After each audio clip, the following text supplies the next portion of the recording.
for our lifetimes and our children, grandchildren's lifetimes. I'm absolutely convinced. But the Europeans can't just free ride. They need to step up. And I think economically and on defense, I think the Trump administration throws down a big challenge.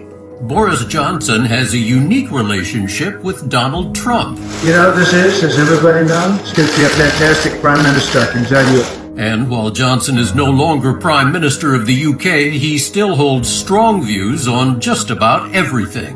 Don't let Putin's pet parrots give this entire country psittacosis, which is a disease you get, by the way, from cozying up to pet parrots. I sat down with Johnson at the Fortune Global Forum, where he weighed in on the impact of potential tariffs, the European economy, China's economic and military standing with the U.S., and what it all means for the future of the U.S. and Europe. Boris, many of the CEOs who are with us here are finding that their relations with China are not quite as friendly as they had been. The president-elect is promising to put heavy tariffs on China. How do you think that the U.S. and the West generally should be reacting to China as an economic force? So I think China is a great strategic competitor. It presents a huge challenge for everybody in the West. The rise of China is a huge fact of life. But I think my advice to everybody would be, don't freak out. And yeah, look, have been worried about China having too much of a role in nuclear power in the UK or in 5G, and we spend a lot of money getting them out. But on the other hand, I think that it'd be crazy for us to kind of turn our backs on a fifth of humanity with all the genius, all the talent, all the potential. China is integrally intertwined with the UK economy and with the US economy. Big companies, big US companies like Walmart get a huge proportion of their stuff from China. To try to deracinate, to try to uproot Chinese presence altogether in the US or the UK would be a tremendous destruction of value, and it would lift costs for ordinary people. I mean, be tough. China, they don't respect you unless you've got to be frank with the Chinese. So when it comes to issues like Xinjiang or Tibet or Hong Kong, where we have disagreements of principle about things, they're going to expect to hear that. And if they don't hear that, they're going to think you're a bit wet. Let's see what happens with the tariffs and all the rest of it that President Trump has threatened to impose. Tariffs, where they're not necessarily a very bad idea. They put up costs for both sides. They're crazy. They're economically illiterate. On the other hand, sometimes China dumps. And when China dumps, you've got to take anti-dumping measures. China has become the primary adversary of the United States and vice versa. Each country's military is now gaming combat with the other one. Can the two countries maintain such a high level, such an enormous amount of trade, while also becoming more and more adversarial? I hope that they do. And I hope that means that they don't become adversarial. I think that one of the ways to fix the problem of Chinese aggression, for instance, against Taiwan, is to make it very clear that the great democracies, led by the United States, won't stand for aggression. And the theater where that is most obvious is Ukraine. And I think there are clear read-acrosses between what's happening in Ukraine and other theaters, particularly the South China Sea. So, we can take the temperature down, everybody. Take the temperature down.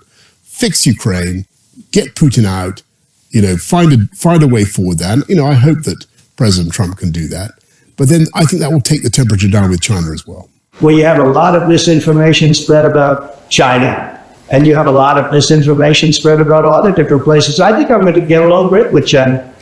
President Xi of China and I were very good friends. And you had effectively endorsed him in your, or at least said, there's a good case to be made for him. That's right. So in your new book. In my new book, Jeff, Unleashed, which you very generously alluded to. Look, I don't think it's the job of UK prime ministers or UK politicians to get involved in American domestic politics. I think it's not welcome in my experience.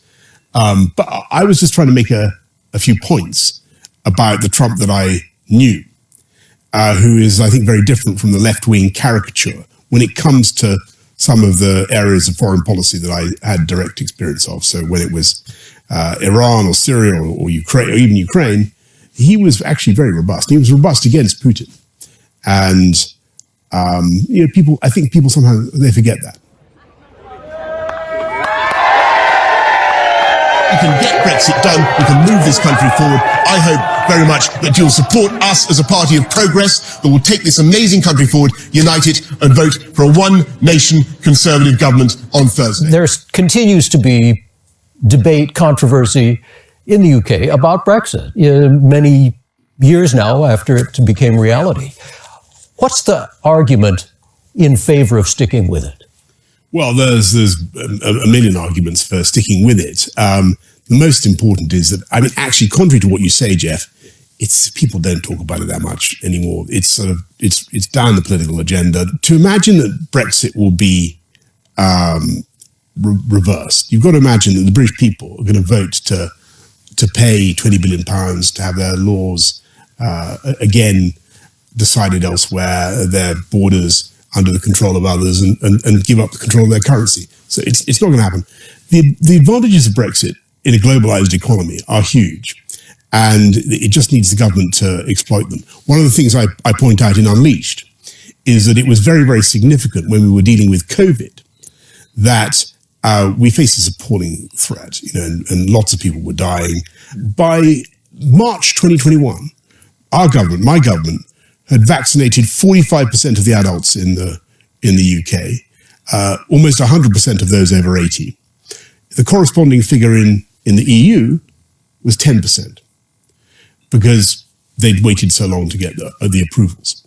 And so in that sense, Brexit saved lives, and saved lives within months of it formally coming into effect. And, you won't read that in the New York Times, you won't read that in the left liberal media, but it is the truth. Today, how would you compare the European economy with the US economy? The EU and the US were both worth about $14 trillion in 2008.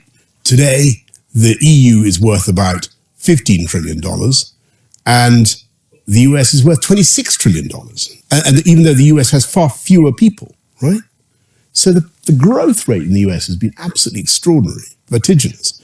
Compared to Europe, Europe is very sclerotic, very overburdened, far too much regulation. That's why Brexit offers such hope for the UK. Partly it's a function of legislation and regulation, but it's also to do with culture and aspiration and dynamism and guts and admiration for money. Because the people who appear in your pages, the people who appear on the front of your Fortune magazine in America, they're people who are held in esteem, right? In the UK, it's much more, I'm afraid, tragically, it's much more even-handed. Under President Trump, the second time around, how do you expect relations to be between the United States and Europe and UK economically? I think that they will continue to be extremely good.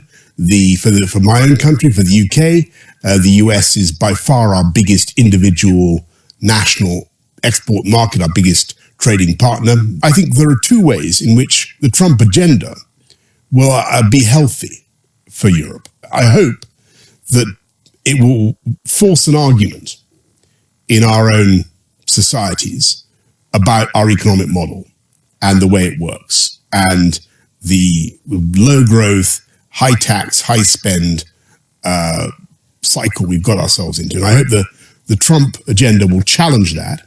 Second, I think the Trump administration's frankness and candor about the European need to spend more on defense will also be healthy.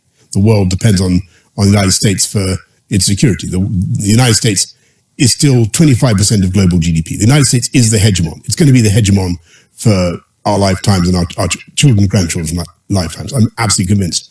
But the Europeans can't just free ride.